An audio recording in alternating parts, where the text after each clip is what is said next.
And I'm now joined by Robert Kyagulanyi, better known as Bobi Wine. He is a member of the Ugandan Parliament and is running for president in next year's election. Welcome to DW News Africa, sir.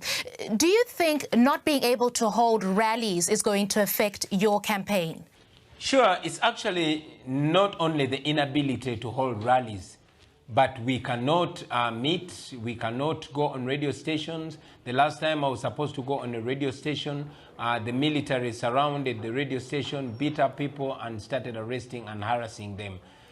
In Uganda, while the regime, the Minister of Health and other people from the ruling party are going around holding mass rallies and mass processions, the people, the members of the opposition, particularly those from the People Power Movement, which is having the National Unity Platform as a political wing, are completely not allowed to express themselves, to meet people, or to have any kind of political engagement. That is the situation in Uganda, although the people of Uganda are fighting back. You've had about 2 years to make your case to the people of Uganda. Why would Ugandans suddenly forget you because they've not seen you at a rally? As a matter of fact, for the last 2 years, we have been completely blocked from reaching the people. I used to communicate to the people of Uganda through my music, but today my music is abolished. My music was abolished 2 years ago, and all my songs are banned from playing on radio stations, and my voice completely banned from radio stations. We had hoped to use the campaign period to communicate to the people of Uganda and reach out to them, because the government in Uganda was always claiming that it was not campaign time. And now that it's campaign time, President Museveni is trying to use or manipulate the COVID-19 situation in Uganda to stop us from reaching the people of Uganda. Of course, it's going to affect us greatly because the people of Uganda need to make an informed decision. Unfortunately, while President Museveni has been moving around the country campaigning, he has blocked us from reaching out to the people of Uganda. And now that it is campaign time, still he does not allow anybody from the opposition to reach out to the people of Uganda. I must say, like I said before, that the Minister of Health, who signed the regulations blocking gatherings, is going around holding rallies and holding processions. Recently, the Minister of Justice and Constitutional Affairs was also having a big rally and later on a procession. And even the Vice President of Uganda held a rally very recently. So this has been the way the NRM regime, which is in the party in government in Uganda, has been misusing the COVID-19 situation to gag and curtail our freedoms of expression and interaction. Mr. Kyagulanyi, let's talk about the election itself. Your country, Uganda, has had the same president for nearly 3 decades now. Wouldn't the opposition in the country... For more than 3 decades. Fair enough. Wouldn't the opposition stand a better chance if it were united? You've not been able to form alliances with other opposition members. Isn't that self-defeating? Well, I must say, yes, unity is a solution against any dictatorship. And we have examples in the recent past, and the most recent being the election in Malawi that was massively won by the opposition because they came together. But again, I must be quick to say that the opposition does not only mean the politicians, but it means the people that are opposed to the dictatorship in Uganda.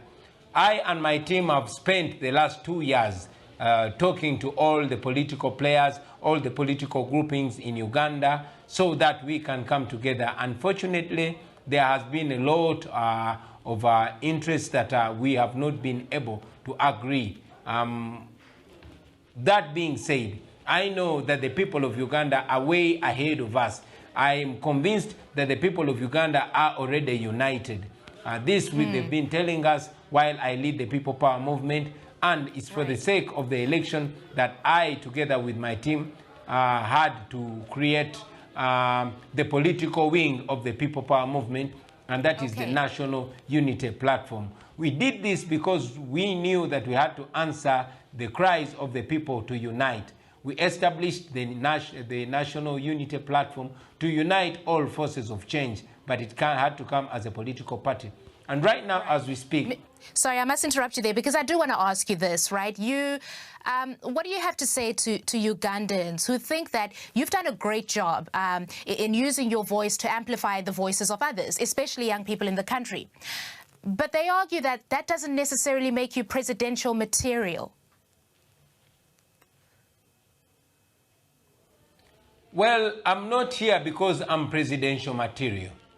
There are so many people who are presidential material. They are in their thousands, but they do not have a voice. I come here, I present myself as a glue.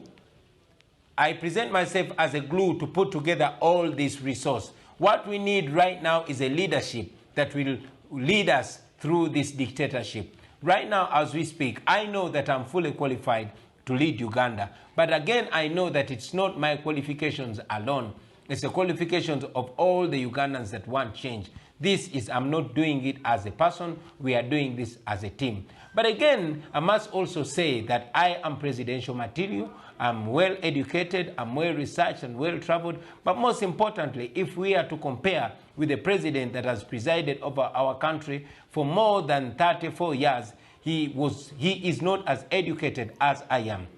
He was not as credible as I am. And he was around my age when he came to power, when he took over the country. I want to believe that I am as qualified as him or even more. Fair enough. And I want to bring this conversation to you, Mr. Kyagulanyi, because what is it that you are offering Ugandans? Talk to us about some of your policy.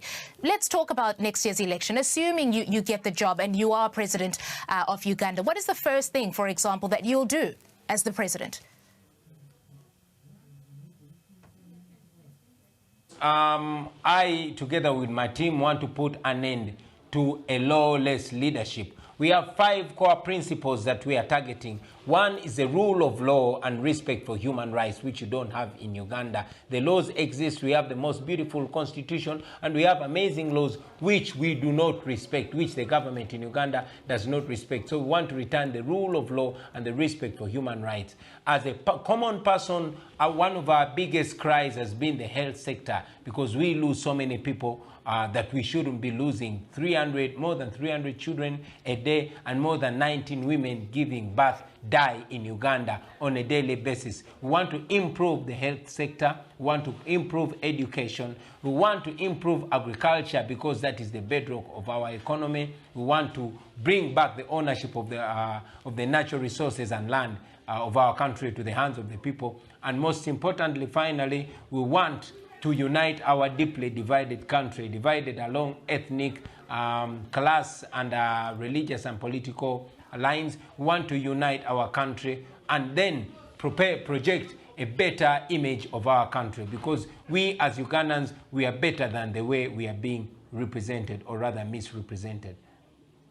All right, that is Robert Kyagulanyi, better known as Bobi Wine, talking to us from Kampala, Uganda. Thank you, sir. Thank you very much.